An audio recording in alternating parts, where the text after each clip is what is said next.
ខ្ញុំគិតថាជប់ចេញវីដេអូហើយក៏ប៉ុន្តែចិត្តវាមិនដាច់ចិត្តវាមិនដាច់ពីការចាំមនស្រែហើយចិត្តមិនដាច់ពីបណ្ដាញសង្គមដែលចេះតែចង់ចែករំលែកដល់បងប្អូនហ្នឹងបងប្អូនណាហ្នឹងហើយខ្ញុំនឹងបន្តនៅធ្វើវីដេអូចែករំលែកបន្តទៀតទោះបីបាក់ទឹកចិត្តយ៉ាងណាទោះបីបងប្អូនមិនជួយគ្រប់គ្រងមិនផ្ដល់កម្លាំងចិត្ត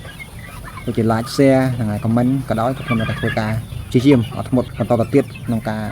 ចែករំលែកនៅចំណេះដឹងដែលទៅតាមការចាំមនស្រែដល់បងប្អូនទៀតហ្នឹងហើយមន់ស៊ីចំណីដែលមានប្រូតអ៊ីនខ្ពស់ពេកក៏មានបញ្ហាហើយវាស៊ីចំណីដែលមានវីតាមីនច្រើនពេកក៏មានបញ្ហាហ្នឹងហើយថាតើយើងគួរតែធ្វើយ៉ាងម៉េចដើម្បីកុំឲ្យវាមានបញ្ហាសម្រាប់មន់ហ្នឹងហើយអញ្ចឹងមន់តូចវាខុសពីមន់ធំឬក៏មន់ធំបែបនេះគឺវាខុសពីមន់តូចតូចអញ្ចឹងសម្រាប់មន់តូចតូចគឺវាត្រូវការប្រភេទប្រូតអ៊ីនហ្នឹងខ្ពស់ហ្នឹងហើយតែសម្រាប់មន់ប៉ុណ្ណេះវាអត់ត្រូវការប្រូតអ៊ីនខ្ពស់ពេកទេឲ្យកាលណាវាស៊ីពពួកចំណីដែលមានប្រូតអ៊ីនខ្ពស់ពេកឬក៏វីតាមីនហ្នឹងវាខ្ពស់ពេកធ្វើឲ្យមន់នោះវាមានបញ្ហាវិញហ្នឹងហើយអញ្ចឹងបងប្អូនប្រហែលជាឆ្ងល់ហើយថាតើយើងគួរតែធ្វើយ៉ាងម៉េចដើម្បីកុំឲ្យខ្សែផ្សំចំណីហ្នឹងដើម្បីកុំឲ្យវាមានសារជាតិសារធាតុប្រូតអ៊ីនវីតាមីនហ្នឹងវាច្រើនពេកហ្នឹងហើយបងប្អូនដែលឃើញមន់ទុនជើងទេមន់ទុនជើងគឺដោយសារតែបងប្អូននោះខ្សែផ្សំពពួកវីតាមីនហ្នឹងវាច្រើនពេកថាតើពពួកវីតាមីនហ្នឹងមានអីខ្លះហ្នឹងហើយដូចជាពពួកបន្លែផ្លែឈើហ្នឹងហើយដែលបងប្អូនគិតថាខ្សែផ្សំទៅគឺកាត់បន្ថយការចំណាយតែបងប្អូនភ្លេចគិតថាមន់គឺកាន់តែធំគឺវាអត់ត្រូវការប្រូតអ៊ីនឬក៏វីតាមីនខ្ពស់ពេកទេបើកាលណាយកខ្សែផ្សំចំណីមន់ធំដូចចំណីកូនមន់នោះគឺមន់មានបញ្ហារាករូសហើយបងប្អូនរកមូលហេតុមិនឃើញទេថាតើមន់រាករូសហ្នឹងដោយសារអីដោយសារតែបងប្អូននោះខ្សែផ្សំចំណីដែលមានប្រូតអ៊ីនខ្ពស់ពេកហើយនឹងបន្លែពពួកវីតាមីនហ្នឹងវាខ្ពស់ពេកធ្វើឲ្យមន់នោះកាន់តែរាករូសហើយធ្វើឲ្យខ្សោយវាទន់ជើងហើយជំងឺផ្សេងៗវាជ្រៀតចូលបានតែបងប្អូនហ្នឹងហើយអញ្ចឹងថាតើពុកម៉ែបងប្អូនហ្នឹងគួរតែធ្វើយ៉ាងម៉េចហ្នឹងហើយអញ្ចឹងដូចបងប្អូនឃើញនៅក្នុងវីដេអូនេះអញ្ចឹងពពួកមន់នេះគឺជាមន់ដែលគេហៅថាមន់សាច់ដែលធំហើយអញ្ចឹងពពួកមន់បែបនេះធំបែបនេះគឺវាអត់ត្រូវការប្រូតអ៊ីនខ្ពស់ឬក៏វីតាមីនខ្ពស់ពេកទេហ្នឹងហើយមន់ប៉ុណ្ណេះវាត្រូវការតែប្រូតអ៊ីន18-19%តែប៉ុណ្ណោះហ្នឹងហើយសម្រាប់វីតាមីនគឺវាមិនត្រូវការច្រើនពេកទេ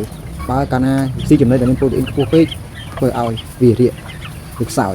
បើកាលណាបងប្អូនខ្សែសំចំណីដែលមានប្រភេទវីតាមីន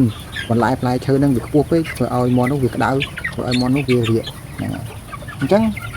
ថាតើបងប្អូនគួរតែខ្សែផ្សំយ៉ាងម៉េចអញ្ចឹងបងប្អូនគួរតែខ្សែផ្សំនៅប្រភេទចំណីដែលមានធម៌ពលខ្ពស់ជាងហ្នឹងហើយខ្ពស់ជាងទេបងប្អូនឆ្ងល់ទេថាតើចំណីដែលមានធម៌ពលហ្នឹងមានអីខ្លះហ្នឹងហើយចំណីដែលមានធម៌ពលគឺជាចំណីដែលកើតចេញពីក្របធញ្ញជាតិភាគច្រើនដូចជាស្រូវអង្ករហ្នឹងហើយកន្ទុកហើយសម្រាប់កន្ទុកគឺយើងក៏មិនអាចដាក់ច្រើនពេកទេហ្នឹងហើយកន្ទុកវាជាប្រភេទធម៌ពលមែនប៉ុន្តែបើសិនជាយើងដាក់ច្រើនក៏វាអាចក្តៅដែរធ្វើឲ្យមន់នោះរាកប៉ុន្តែសិនជាកន្ទុកនោះមិនសូវជាល្អ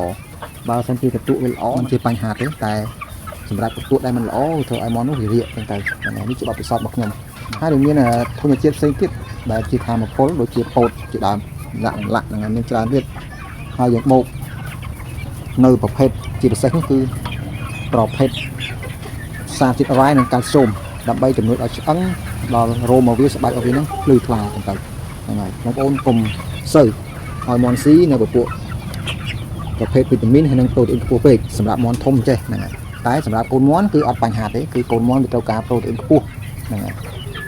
អញ្ចឹងបងប្អូនគួរតែផ្សាយផ្សំត្រូវចេះបត់បែនទៅតាមអាយុកាលមន់ដែរមិនចេះតែផ្សាយផ្សំតែប្តីតែផ្ដាស់មន់ស៊ីទៅវារាករូសអញ្ចឹងបងប្អូនហើយបងប្អូនរកមូលហេតុមិនឃើញទេថាតើវាឈឺដោយសារអីវារាករូសដោយសារអីអញ្ចឹងបងប្អូនណាហ្នឹងហើយអញ្ចឹងវីដេអូនេះផ្ដាំផ្ញើបងប្អូនប៉ុណ្ណឹងហ្នឹងហើយបងប្អូនគួរតែផ្សាយផ្សំកុំឲ្យដាក់ពពួកវីតាមីនហ្នឹងវាច្រើនពេកហ្នឹងហើយបងប្អូនឆ្ងល់ទៅដល់ស្អីគេពពួកវីតាមីន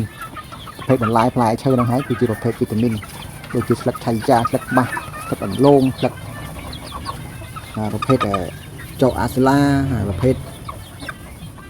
បន្លែដតៃផ្សេងទៀតហ្នឹងហើយស្ពៃអញ្ចឹងទៅបងប្អូនហ្នឹងហើយសុទ្ធតែជាប្រភេទវីតាមីនហើយឬក៏ផ្លែឈើផ្សេងហ្នឹងហើយ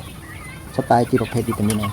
ហើយបងប្អូនឆ្ងល់ទៅដែរចុះអាប្រភេទប្រូតអ៊ីនហ្នឹងមានអីខ្លះហ្នឹងហើយប្រភេទប្រូតអ៊ីនគឺជាប្រភេទសាច់ហ្នឹងហើយប្រភេទសាច់ដូចសាច់គោសាច់ក្របីសាច់ជ្រូកសាច់មាន់សាច់ត្រី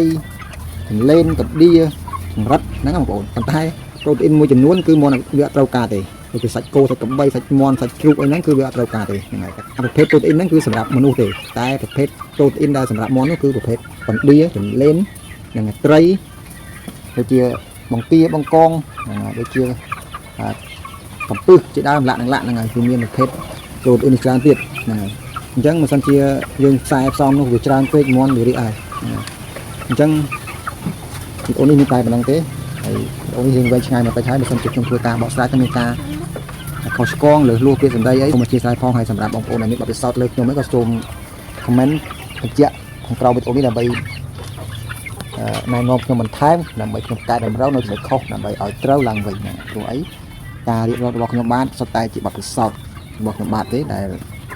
បានឆ្លងកាត់កន្លងមកធ្វើការចែករំលែកបន្តដល់បងប្អូនដែលគាត់មិនទាន់បានដឹងហ្នឹងអញ្ចឹងវីដេអូនេះមានតែប៉ុណ្្នឹងទេអរគុណច្រើនសូមជម្រាបលាទាំងអស់គ្នាបងប្អូន